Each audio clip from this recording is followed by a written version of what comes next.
It's a beautiful day in Ohio. And the lawn's mowed. Alright, I don't have to do that. It's already done. I've been riding on a daydream. Hey YouTube, thanks for checking out RV Daydream. I can't believe that we're getting such good weather. Just such a streak. Yesterday was kind of humid, but man, did I enjoy it. I like it humid. Heidi, she said not so much. It's going to be 83 today. We were supposed to have some rain yesterday, but we didn't. Sorry if the wind's coming over the mics, but we do have a nice breeze. I just got done mowing the lawn, and I wanted to update you on a few things. First, what is all this wax about? Well, let me try to put it in a nutshell. I have a lot of chemicals for cleaning and waxing and whatever else. Let me show you real quick. This is stuff that I've accumulated over the years, and I've thrown out a lot of it over the years. But here's a bag full of samples that we had from who knows what car shows, Heidi's work. There's all kinds of wax and car washes and repellents, all kinds of stuff in there. Here's a whole bag of Bug Be Gone. Rain-X, big fan of Rain-X. Here's some of that 2001. Here's some smelly stuff. Scotchgard, I got a whole case of Scotchgard down here. This stuff is for biological stains. I did a video on that. I will put a link or a card up above here for this video, so check that out. All-purpose cleaner, Meguiar's Dash and Trim Restore, more Rain-X, fabric protector like I need anymore. I have, like I said, a case. Metal polish, there's another thing of metal polish. Here's some interior detailer cleaner and Armor All, some Wesley's bug and tar remover. Keep the wheels clean, it's for brake dust. Tire shine, some more tire shine, some more tire shine. I used to keep my cars relatively clean. With an old waxer, buffer, I haven't used this in years, of course, all this stuff. At the time that I was doing all this, we leased new vehicles, so it was nice to keep them clean and shiny and new looking. Just over the years, though, I slowly got away from it and realized that I'm not into it as much. It's not that I'm ever been into car show quality stuff. I just like having nice, clean vehicles. As of right now, like the truck, it needs washed really bad. The windshields need done with the Rain-X all the way around, and the interior needs bisseled out. I've got a little cleaner that I need to do that with. But getting back to the wax, this is in direct relation to the RV. We tried all these waxes on the rock shield that covers up the front window, which I'll put a clip in here. You can see how faded it is. It wasn't in the best of shape. It's just sun fade. We have sun for the years that we've owned it, hitting it for most of the day, and you know, things just get old. I mean, it is in 1992, so we were looking to repaint that possibly, but I'll show you what I was doing with the letters on that and why we decided to wax it. But first, let's get back to the wax. We tried all these on there. This is good for like clear coat, like on my truck. If I was to wash my truck and just use this, it would shine it up really good. And it's nice, easy on, easy off. This is some snake oil stuff that we bought. This crap really worked. We leased an 03 PT Cruiser GT Turbo, and the sail panel behind the driver's door on the pillar, the B pillar, that thing would be a fingerprint magnet. This was the only thing that kept it shiny and fingerprint free. They don't even make this stuff anymore. I called the supplier and he said the chemist quit making that years ago. This stuff here we bought for our Apache pop-up. It was for the windows or something to make it shiny. It works okay, but not so much on that shield. This kind of worked on the shield, but not real good. We used this a little bit, and it did a pretty good job, but we found something that did a little bit better. This is what works. It was the easiest to go on. You just spray this on an applicator sponge. You circle the whole thing, you know, circle applications. Let it dry, let it soak in basically, and then wipe it dry.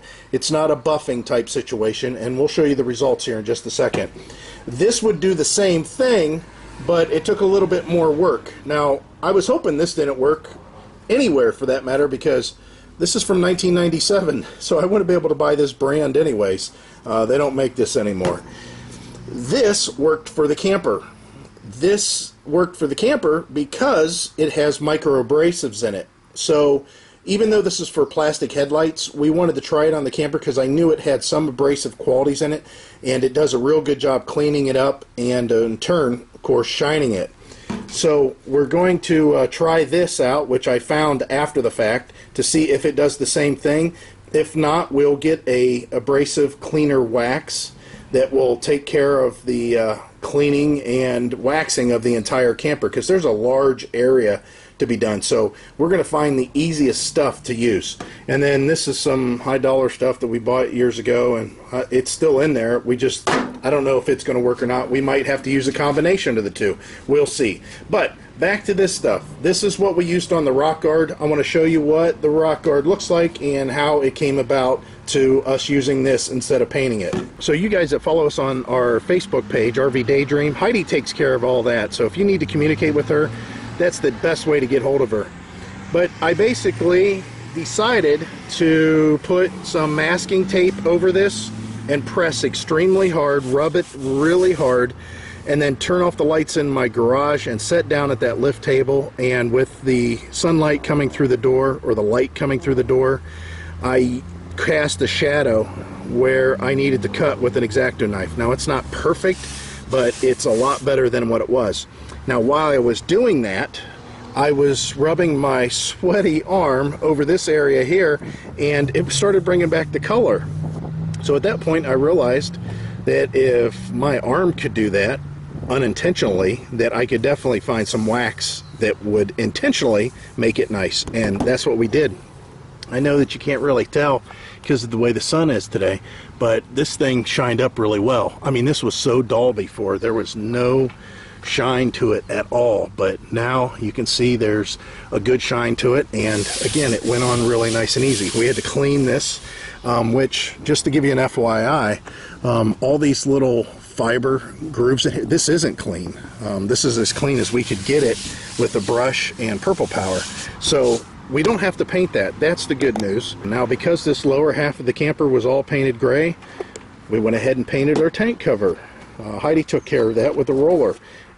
She was concerned about drips and stuff, and I told her, don't worry about it. It's just the plastic cover, and it's not like it's a $1 million piece or anything. They're only like 20 bucks, and if you screw up something, we'll just get another one. But I like the way that it came out, and of course it matches the camper now. I hear what you guys are saying, and I'm so glad that you're bringing it to our attention, and that is, we need to go out and get camping now. We've had a couple people comment, and it is so true. We need to hook up and go somewhere. There's a few things that's slowing us down and a couple of obstacles that we have to overcome. But I will talk about them a little bit. One, I want to keep a secret, but I'll kind of hint towards it. Maybe you guys can figure it out. First thing, there's a lot of people at Heidi's work, her employees, that are putting in for vacation or have put in for vacation. So if she goes on vacation for an extended period of time, she's going to have to work it in around whatever's been put in. I mean, this is the time of year that everybody likes to take off work and go do things, just like us. So she's got to work around that, and although she has a lot of vacation, she's not going to utilize like 2 weeks of it, I don't think, in a row. It'd be nice, but I just don't think that's going to happen. Number two, we have to worry about our finances to some extent. I'm having Heidi check on some payment options, and we're going to see if maybe that we can make some minimum payments and still be okay in the long run, instead of making these huge payments that I always do. I do not like making minimum payments. If it calls for $25, I pay $100. If it calls for $170, I pay $250 to $500. It all depends on how long of a term it's going to go, so I can pay everything off before introductory rates kick out and the new higher rates kick in. I always try to beat that, and of course just to pay it off early so you don't lose money on interest. Interest is just the killer. Number three, I still have some things to look at on my truck. I have to look at the brakes. I've never looked at the brakes since I bought this thing. But the other thing is I definitely know the shocks need replaced on this, and I still haven't done it. We weren't planning on going anywhere at this point, so I don't really need to worry about the shocks. And even if we do a small, short, little tiny camping trip, Locally, those shocks are fine. They're going to do just fine. They have in the past, and they're not going to all of a sudden go crazy. But on a longer trip, I want to be sure that they're okay. Number 4, I still haven't got my taillights yet. I need to put the taillights on, the new LEDs, which whenever I do that, I'll show you guys what it looks like in the dark, so you can get an idea what they'll look like on your vehicle at night. I'll try to shoot with a couple of different cameras. Hopefully one of them will actually capture how much light they're generating at night.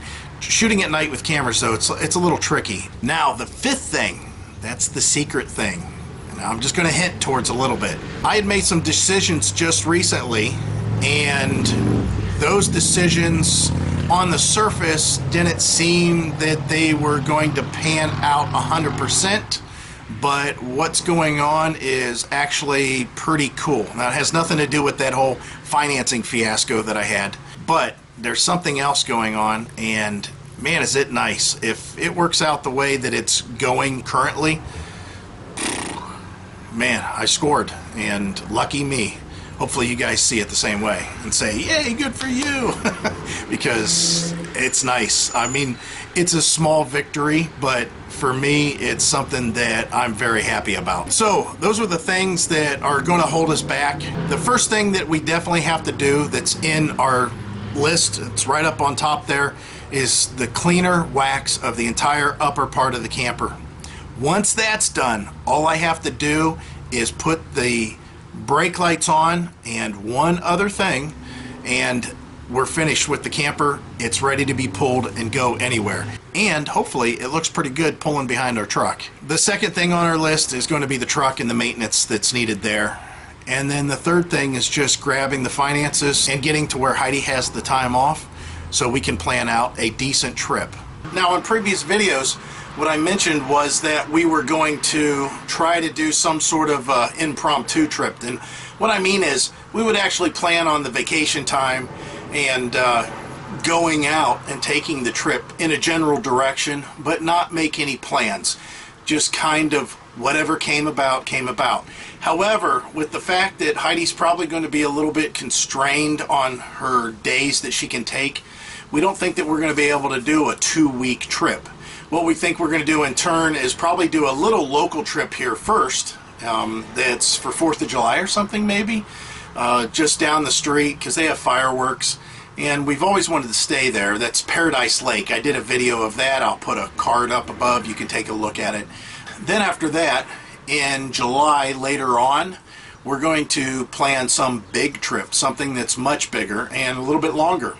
If we do plan a bigger, longer trip, it's going to have to be a destination type trip. Some place that we're going to get to and stay and leave at a certain time to be back. I can't just get in the truck with the camper hooked up to it and just drive. So we're thinking that it's going to be something down south. We'll have to see. We just don't know for sure.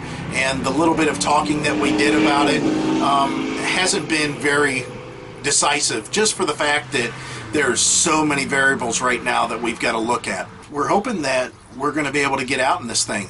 Just like you guys have commented, get out and camp. It's time to go. You're absolutely right. For all of you subscribers that have joined on with us just recently, thanks a lot. All the subscribers that we've had all this time, man, it's great. I'm so glad that we've got a following, and I'm so glad that you guys like what we're putting up enough to stay on and watch. If you have any suggestions, chime in, let us know, send a message. Again, if you want to communicate with Heidi on that, on Facebook, it's RV Daydream is the Facebook page.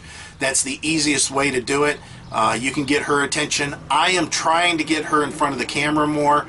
She feels a little bit backwards as far as that's concerned. The only way that I'm going to get her on camera talking is to prod her. It's just not something that she does automatically. And maybe I'll throw her behind the camera, hand her one of my extra cameras and tell her to go to town and videotape whatever she wants in comments. We'll see what that's like. So let us know what you want to see. I'll try to incorporate it on videos in the future. As far as the homestand, you know, there's a lot of things still going on here, and we still have a lot of things that we're considering overall before we go full timing. Our plan's still in play, and we're still good for 5 to 8 years. Now the current situation with our household's changed a little bit. Back towards the 8-year a little bit more, not so much the 6-7 year. It's fluid, and for the most part it's working. again, such a beautiful day. Just big fluffy clouds back there. I love it. It's kind of strange though, smelling the paint on this camper. I always think that I've spilled something. You can still smell the curing paint, but man, overall it's come out pretty good. Hopefully this wax job that we do, that really puts it over the edge and makes it look like a complete different camper, or at least one that was nice and clean and taken care of versus one that's been parked under the tree and left for many years. So guys, I appreciate you watching this video, even though it's gone a little bit longer than I expected, as always. And as always, I hope to see you guys out there. Bye.